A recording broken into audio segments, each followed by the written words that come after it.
Bueno, entonces, sus dudas, comentarios, digan. Bueno. Entonces, no importa que me interrumpan. Y si lo mencionan al chat, porfa, me avisan, ¿eh? Si hay un comentario en el chat, porque luego se me va a checarlo. Entonces nos habíamos quedado que sí, que efectivamente el diezmo era algo que se debía quitar, el diezmo obligatorio. Ya actualmente es voluntario y efectivamente está bien así. Entonces, pero como la Iglesia Católica, bueno, la religión católica era mayoría en la población mexicana, dice José Vasconcelos, la Iglesia debió conservar su carácter de Iglesia nacional con intervención en las ceremonias públicas, como se hace en la Argentina, en Colombia, en Perú, donde es mayoría católica, esos tres países. Y como se hace en los Estados Unidos, donde es mayoría protestante. Este, incluso en el dólar, ¿no? Viene In God We Trust. Entonces sí, ahí viene, interviene la religión, interviene la fe, no es algo separado. Entonces, en Estados Unidos es mayoría protestante, no es mayoría católica y se maneja de esa manera. Deja que intervenga la religión que participe en las ceremonias públicas o que también intervenga en uno que otro asunto del Estado. Entonces, así se debería manejar, porque incluso si nos vamos a una mayor democracia, las personas que tienen una religión son mayoría que las personas que no tienen religión. Entonces, eso es democracia, es ver por lo que quiere la gente y la mayoría de la gente tiene una religión, ya sea católica o otra denominada cristiana o las denominaciones, ¿no? Del Evangelio o del Testigos de Jehová, etcétera. La mayoría tiene una religión y eso pues es democracia. La mayoría pues es lo que quiere, una fe, una visión a lo trascendente. Bueno, entonces, luego sigue diciendo, donde siempre alguna de las sectas protestantes interviene en cada una de las ceremonias oficiales. Se refiere a Estados Unidos. El triste privilegio. Bueno, antes de seguir acá, dudas hasta acá, comentarios sobre esto que se dijo.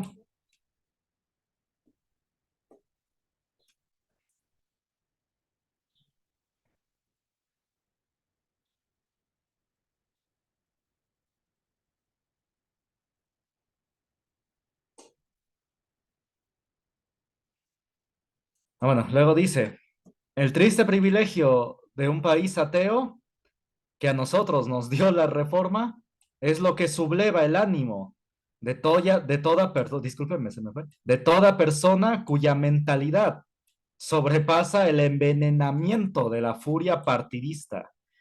Es decir, es un triste, como dice, es un triste privilegio que la fe esté apartada del Estado y de la educación sobre todo.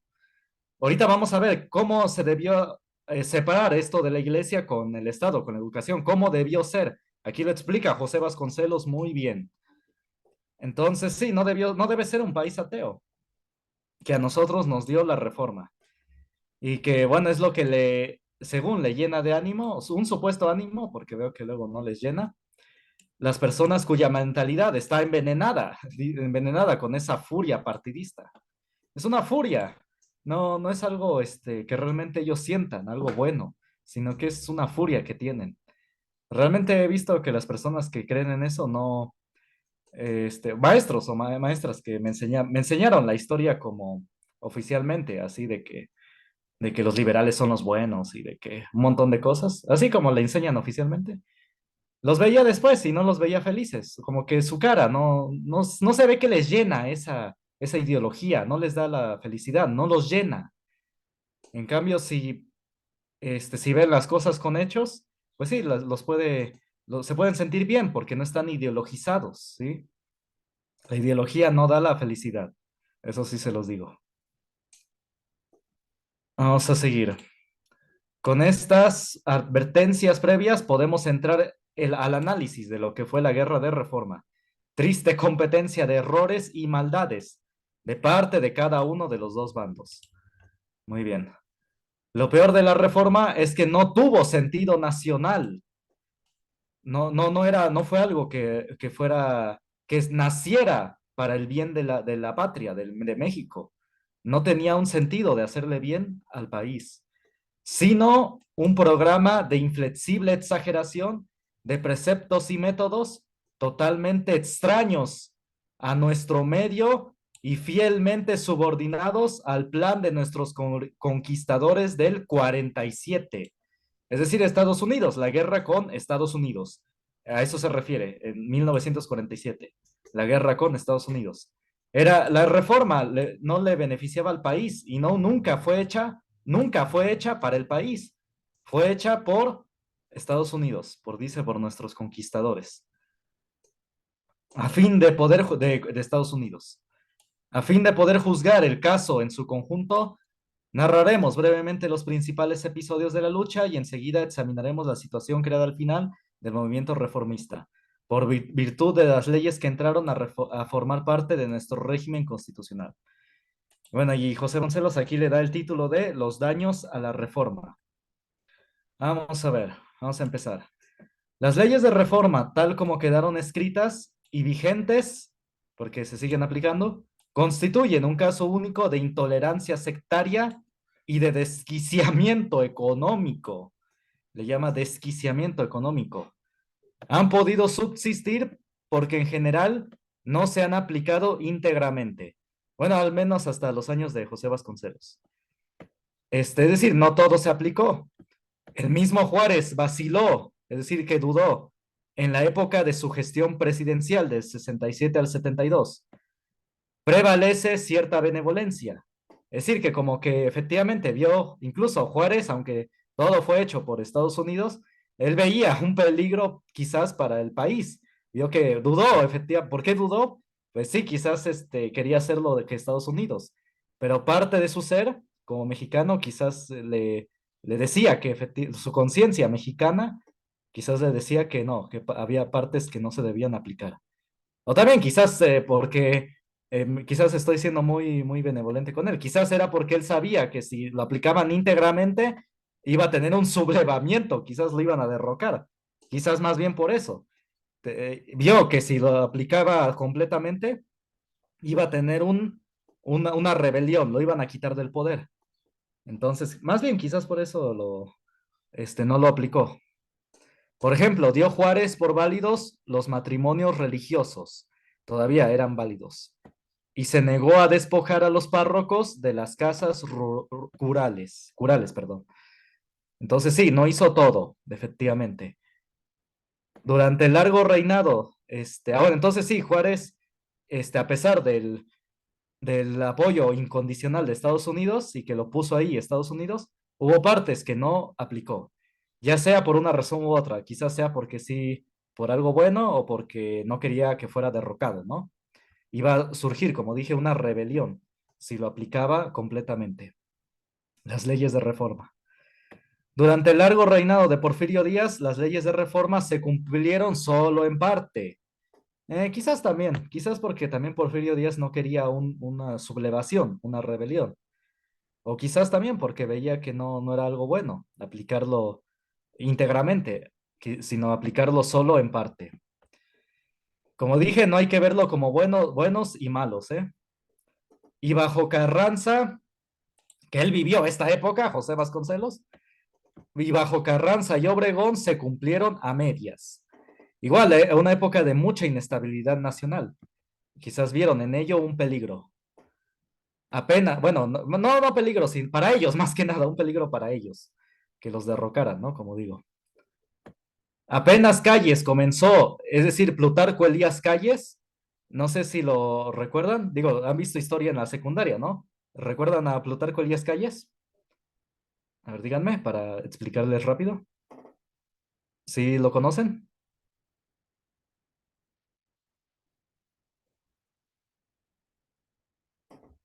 ¿No? Ah, bueno. Entonces, Plutarco Elías Calles fue un presidente que entró en los años 20 del siglo pasado, 1920, después de la Revolución. Y ahí sí hubo una rebelión. Fue la llamada Guerra Cristera, donde sí casi quería prohibir la religión prácticamente. Dice, apenas Calles comenzó a imponerlas al pie de la letra y aún agravadas con su odio de, bueno, le llama de turco, para todo lo cristiano, y se desató de nuevo la guerra religiosa. Entonces, quizás por eso ni Juárez, ni Porfirio Díaz, ni Carranza, ni Obregón, quizás no las habían aplicado cabalmente, porque sabían que iba a desatar una guerra religiosa, como lo fue con Plutarco Elías Calles con la guerra cristera. Entonces, efectivamente, no era algo tan bueno las leyes de reforma. Entonces, ¿dudas hasta acá antes de seguir? ¿Dudas, comentarios?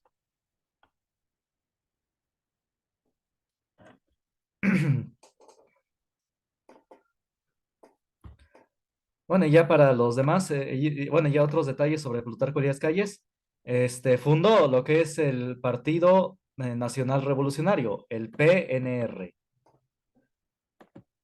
Ahí está, el PNR, que después se convirtió en lo que conocemos como el PRI. Ahí está. Entonces ahí fue cuando nació el PRI. Digo, nada más lo menciono como hecho. No voy a decir si es bueno o malo, ¿sí? Quizás después, pero nada más para para no meterme en en esa cuestión, ¿sí? Pero como he dicho, tanto actualmente los partidos, ninguno es bueno o malo. Ambos tienen su malo, mucho malo, todos, y quizás algunas cosas buenas, todos los partidos. Ah, bueno, entonces sigamos. ¿Dudas hasta acá? ¿Comentarios?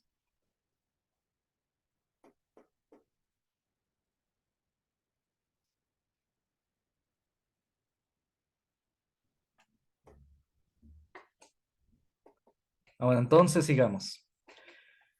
Ahora aquí ya estos son, pues sí, en parte los hechos. Efectivamente, estos son los hechos. Y aquí sí está bien dar la opinión, toda opinión es válida, sobre todo de alguien que vivió esas épocas de la revolución, como dice José Vasconcelos, del cumplimiento cabal de esas leyes de reforma.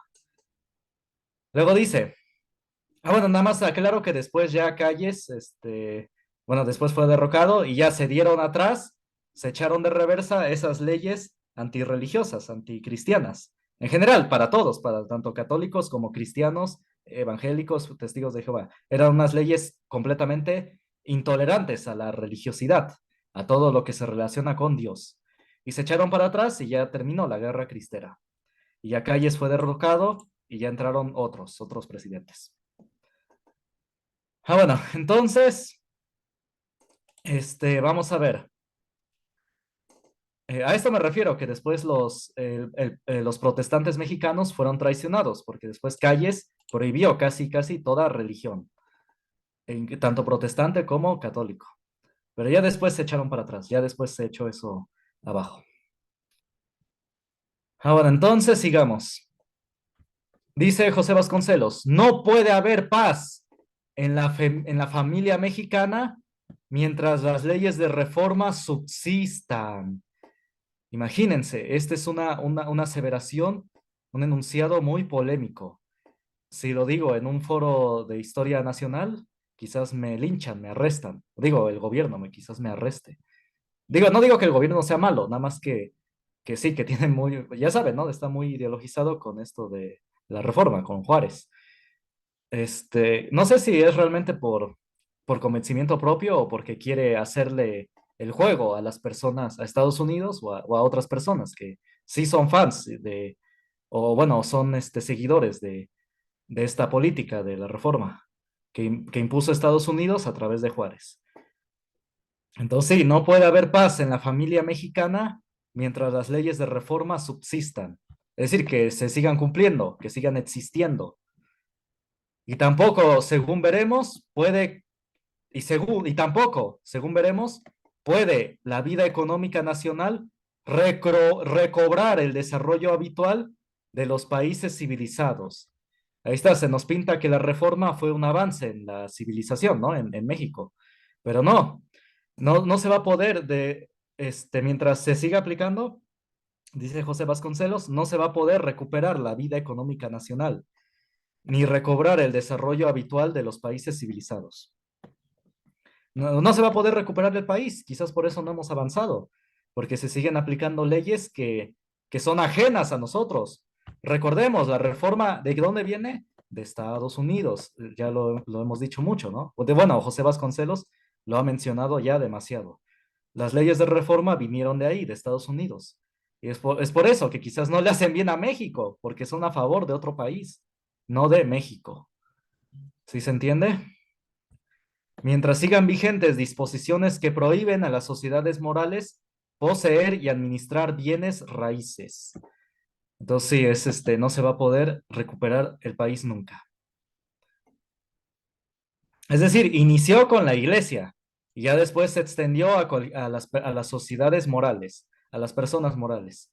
Poseer y administrar bienes raíces, no los pueden administrar. ¿Sí se entiende?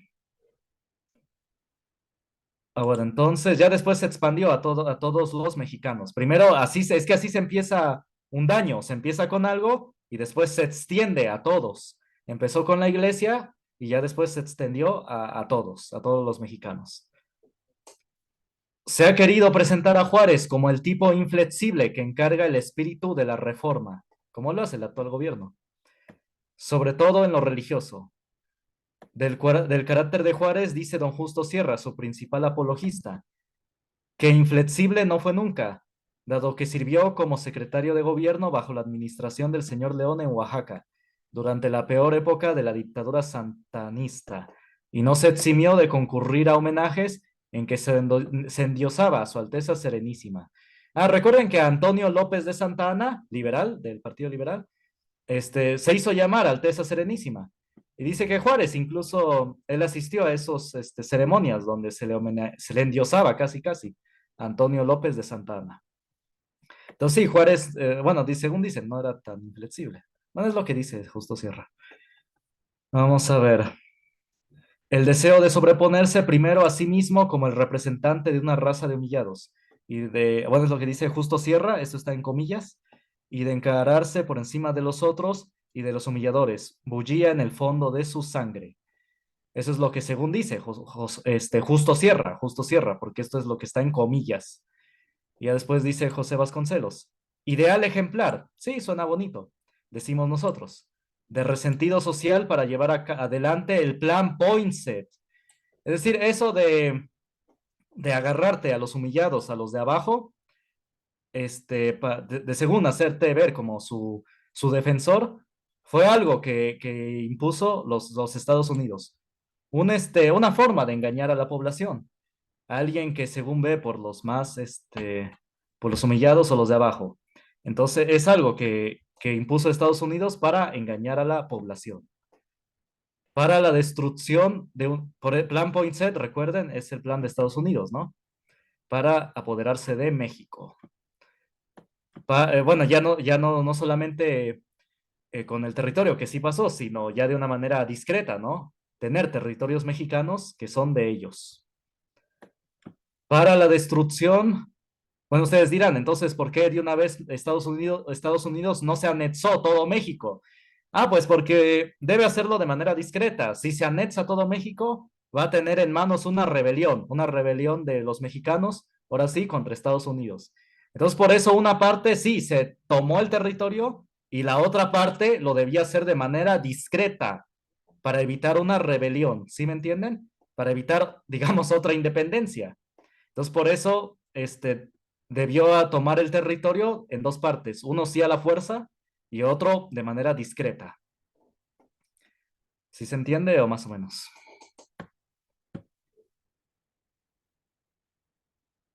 Bueno, dice, para la destrucción de una sociedad a la que no podía comprender ni amar. Pero como a pesar de todo Juárez tenía un fondo de honradez nativa, no consumó en persona los excesos a que la misma ley invitaba. Bueno, aquí dice José Vasconcelos que sí, quizás era por que en el fondo pues sentía lo mexicano y por eso es que no aplicó completamente las leyes de reforma. Quien lo aplicó completamente fue Plutarco Elías Calles y sí, tuvo una rebelión en sus manos. Lo más peligroso de esta, y desde el punto de vista social, es que constituye, por la legalización de las confiscaciones, un instrumento de rapiña gubernamental permanente. Ahí está. Es esto de confiscarle los bienes a la iglesia constituye el inicio, dice acá, de confiscaciones, un instrumento de rapiña gubernamental. Es decir, esto se los contarán algunos de sus abuelos o sus padres, que antes el gobierno confiscaba los tierras de los mexicanos para hacer obras, carreteras, etcétera. Sí les daba dinero, pero no les daba lo que era, o quizás en algunos casos ni les daba. Entonces, pero todo era legal, porque el gobierno se podía confiscar lo que quería, como lo hizo con la iglesia. ¿Sí me entienden? Sí es legal que el gobierno se quede con lo que, con tu territorio, tu tierra, porque esto ya se lo hizo la iglesia y quedó un antecedente. El gobierno se puede confiscar lo que él quiera. Y pero, bueno, se supone que te debe dar un dinero, pero al menos, aunque de que yo sepa, hace años decían que no les daban lo que en realidad era. No, no les daban el valor de la tierra que era verdadero. Les daban un poco nada más. ¿Sí se entiende?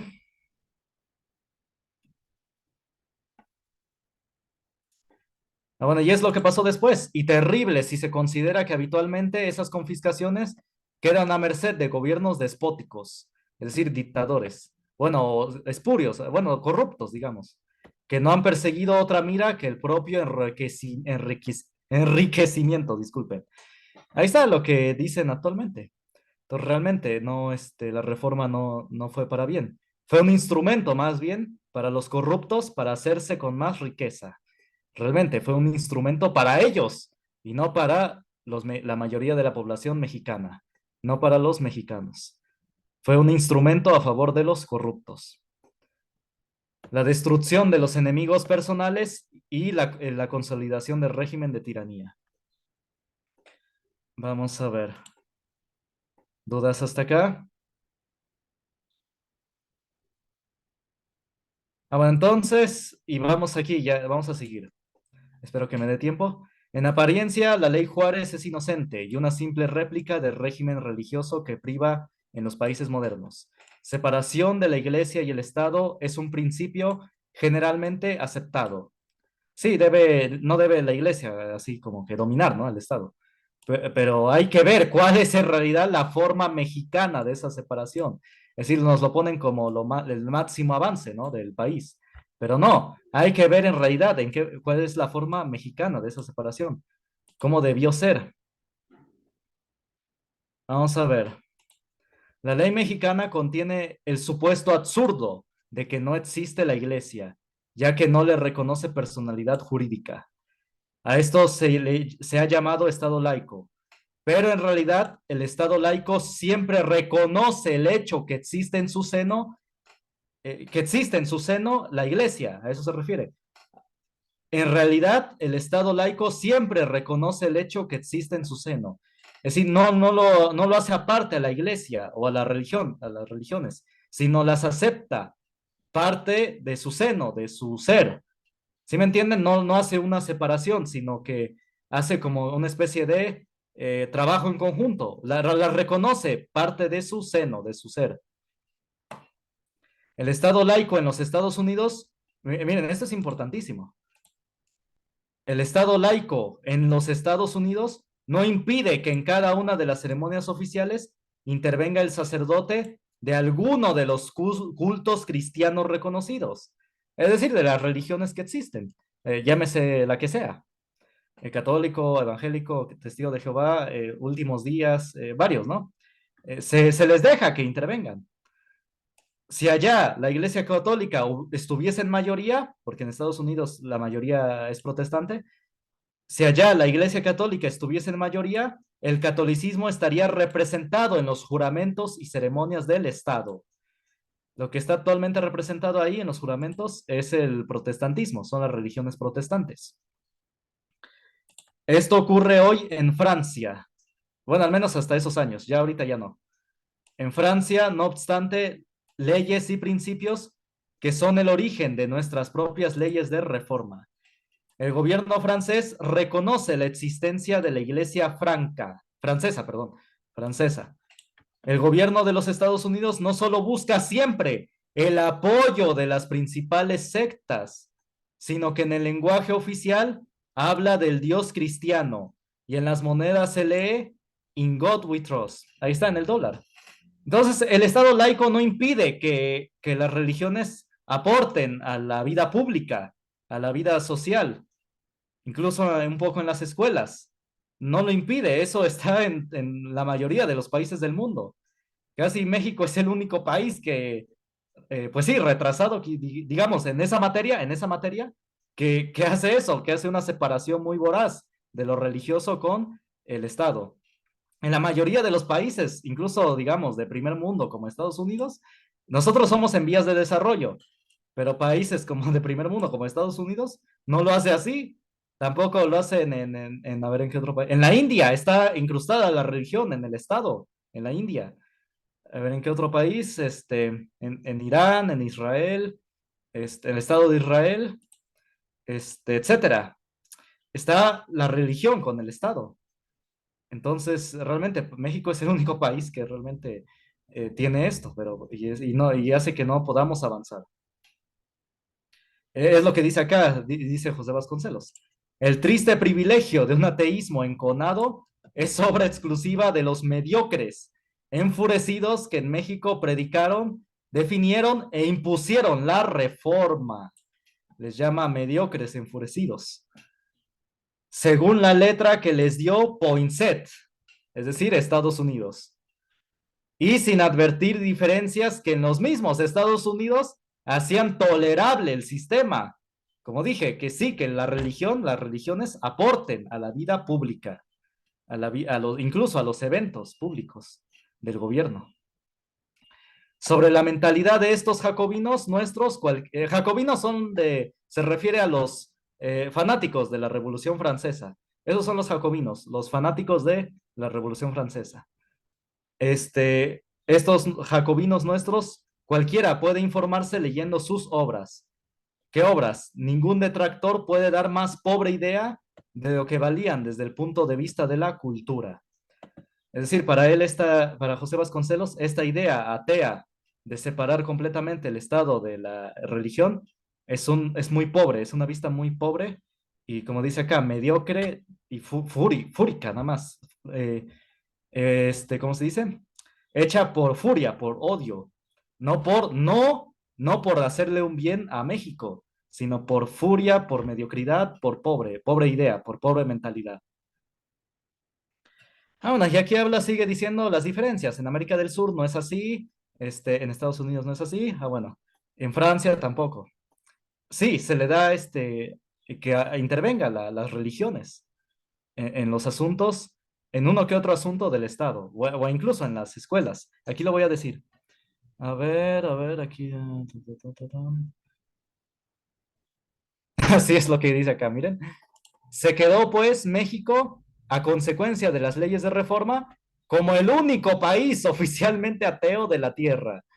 Bueno, hasta esos años, porque ya después surgió China, la China comunista. Miren que curiosamente, ya lo he mencionado en clases pasadas. Pero como tenemos muchos alumnos nuevos, se habla mucho que el aborto y la ideología de género, el no permitir que la ideología homosexual se enseñe en las escuelas, se ha dicho mucho que es cuestión religiosa, ¿no? Católica, cristiana y de otras religiones. Pero no, China comunista, que es ateo igual, que es oficialmente ateo, no permite que se enseñe en las escuelas la ideología homosexual. No lo permite. Tanto es así, miren, que prohibieron que en China se transmitiera la película de Doctor Strange, la nueva, la que salió hace poco tiempo, porque dicen que había una pareja lésbica y que por eso no permitieron que se transmitiera en China. Y eso que ellos son ateos, ¿eh? Es un régimen ateo, comunista, ateo, y no permiten esas ideologías. En China revisan todas las películas de Estados Unidos y ya las que le aprueban permiten que se transmitan en China. Y las que no, las que ven que tienen esas ideologías, no permiten que entren a China, al país. Entonces, digo, esto es un comentario necesario porque se denosta mucho la religión con estos temas, pero realmente es un tema que es de seguridad nacional. China no permite eso en sus escuelas, la ideología de género, ni el feminismo, ni nada de eso. Bueno, entonces sigamos. Me salí un poco del tema, pero sí era importante. El único en que el nombre, bueno, México pues se quedó como un país ateo. El único, bueno, ya después surgió China. Rusia no es ateo, ¿eh? Rusia no es ateo. Trabaja a veces o permite que trabaje la iglesia ortodoxa rusa, así se llama, la iglesia cristiana ortodoxa rusa. Entonces, ven, Rusia es un país igual de primer mundo y no y permite que ahí la mayoría de la población es ortodoxa, así se llama su religión, ortodoxa, y permite que influya en asuntos públicos en la gente. No se le hace a un lado como aquí en México. Dice acá, el único en el que en el nombre de Dios, en que el nombre de Dios está poscrito, se refiere a México, volviendo a México. Y aún provoca la burla de cierto rufianismo pseudocientífico, pseudo ilustrado. La triste condición de nuestra patria en lo moral y en lo económico, en su política extrema interna, es un buen ejemplo del resultado de semejante moral desquiciadora. Muchos nos venden que no creer en Dios es algo bueno, ¿no? Que es algo de gente inteligente. Pero no, es una moral desquiciadora. Una moral, como dice anteriormente José Vasconcelos, mediocre, pobre, etcétera. En vez de Dios, digo, es bueno creer en Dios. Los mayores matemáticos creían en Dios. Gauss, el príncipe de las matemáticas, creía en Dios y lo mencionaba en sus cartas.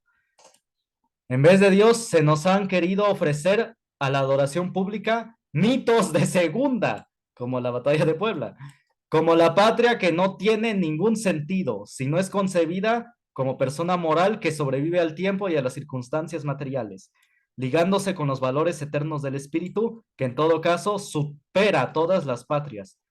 Miren, los valores eternos del espíritu superan a todas las patrias. Entonces sí es importante la religiosidad en un país. Es muy importante. Vamos a ver.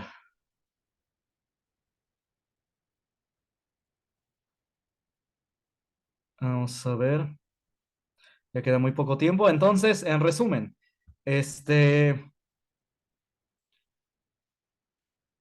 espérame, aquí tengo mis anotaciones. Aquí está, página, aquí está, sí, aquí. En resumen, la reforma no fue algo que se creó para el beneficio de México. Fue algo creado por Estados Unidos, impuesto por Estados Unidos, apoyado en todo el momento por medio de armas y todo, para que se impusiera en México. Ellos pusieron a Juárez y a todo su gabinete, su séquito. Digo, los que lo rodeaban, Gómez Farías, Comonfort, todos. Los conservadores igual no se escapan, tenían influencia de Francia, influencia de otros países. Entonces, prácticamente nosotros, México, pues nos vimos en medio de esos dos intereses que no veían por el país, ni uno ni el otro. La iglesia sí tenía excesos, o el diezmo no debía ser, y qué bueno que se quitó, pero también tenía muchas obras de beneficencia, hospitales, bibliotecas, y como dice acá, vamos a ver, cada cura, bueno, miren, dice aquí José Vasconcelos, importantísimo, de los bienes confiscados a la iglesia. Y que esos bienes confiscados, después también se le confiscarían a cualquier persona mexicana, el gobierno ya le podía confiscar sus bienes. Y dice José Vasconcelos, en todo caso, debió dejarse a la iglesia en posesión de sus templos y de las casas curales y fundaciones de beneficencia, pues a la simple economía de un pueblo conviene que existan muchos ciudadanos establecidos en propiedades intocables. Esto es importante. Cada cura era el centro de una pequeña familia mexicana y en cada cuarto se hospedaban mujeres solteras, tías, hermanas, sobrinas, queridas, si se quiere, pero bocas mexicanas que tenían asegurado su pasar. Incluso la familia de Porfirio Díaz, su mamá, lo concibió en una casa de la iglesia que ayudaba a las personas que no tenían hogar. Sí, la iglesia tenía esas casas que ayudaban a las personas, sobre todo a las madres solteras. Dice aquí, mujeres solteras. Yo invito realmente, ¿qué organización feminista realmente ayuda a las mujeres solteras? Quien lo hizo siempre fue la Iglesia Católica y más tarde sí, las otras religiones, que he visto que también ayudan. Pero entonces, ¿qué organización feminista o de las Naciones Unidas ayuda a las mujeres? Siempre lo hizo la religiosidad, la Iglesia Católica y más tarde otras religiones. Pero sí, siempre fue el creer en Dios el que daba esta ayuda a las personas. No, y no es bueno que los separen. Y al ser confiscadas estas propiedades, rematadas las casas y los huertos de curas, infinidad de nacionales quedaron en la calle. ¿Ven? Hay que decir lo bueno. Lo malo era el diezmo y lo bueno es que ellos tenían casas de beneficencia. Entonces hay que ver las cosas con hechos, no con ideologías. José Vasconcelos va reparejo, él dice lo bueno, lo malo. Entonces, realmente, a ver cuánto tiempo me queda.